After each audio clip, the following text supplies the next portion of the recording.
Hi everyone, today I'm going to be talking to you about how to make scatter plots. A scatter plot is a type of graph that has many points on it to show a possible relationship between two sets of data. This is an example of a scatter plot. The most important part of a scatter plot is the relationship that it can show between the two variables. The two variables could be really anything. Some examples are money, time, or age. A scatter plot shows a correlation between the variables, or no correlation at all. The correlation describes the type of relationship between the two sets of data. There can be a positive correlation, negative correlation, and no correlation. In this video, we're going to focus on how to create scatter plots, and in another video, we'll talk about how to interpret them. So the different parts of a scatter plot are the x and y axes, the labels on the axes, and the units on the axes, and then the data points.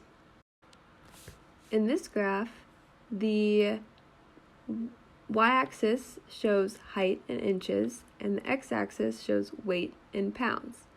And we can see the different data points show different people. They represent different people who have certain height and weight.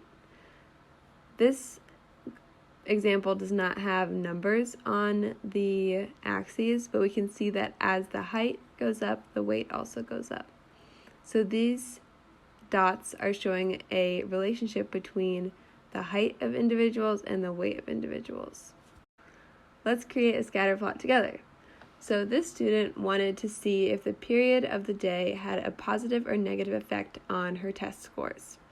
So what she did is she took the average scores from each of her classes in the different periods throughout the day.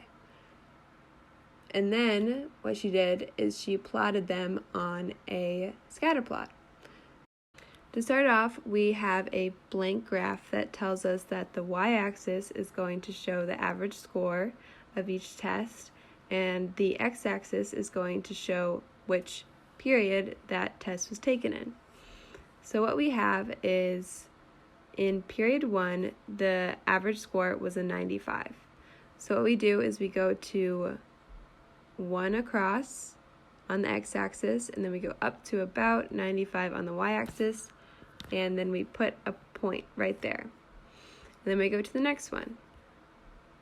We go to period 6, and then we go to average score 85. So we go all the way across the 6, and then we go up to 85, and we place a point there. So then we do that for each of the data points, and we end up with a graph like this. This is the relationship that this graph is showing between period of the day and average score.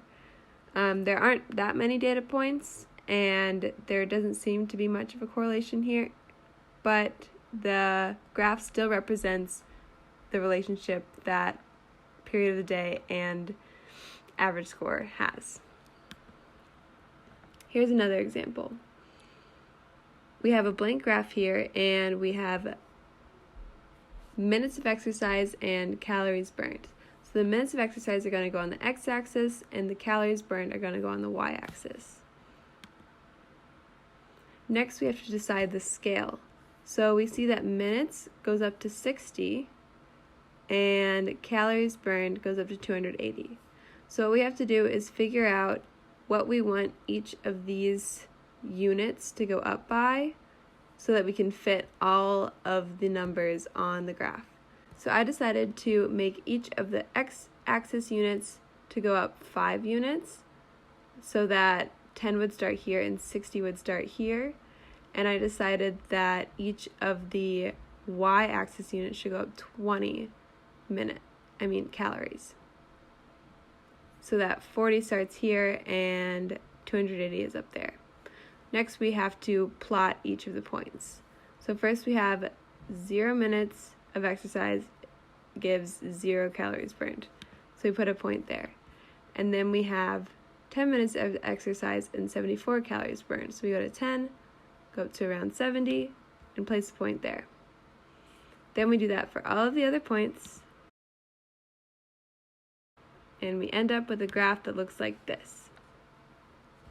This is a relationship that this scatter plot shows between calories burned and minutes of exercise. To review, scatter plots have many points that show the type of relationship between two sets of data. When you're making a scatter plot, you have to make sure you have these three things: X and Y axes, labels and units on the axes, and then data points.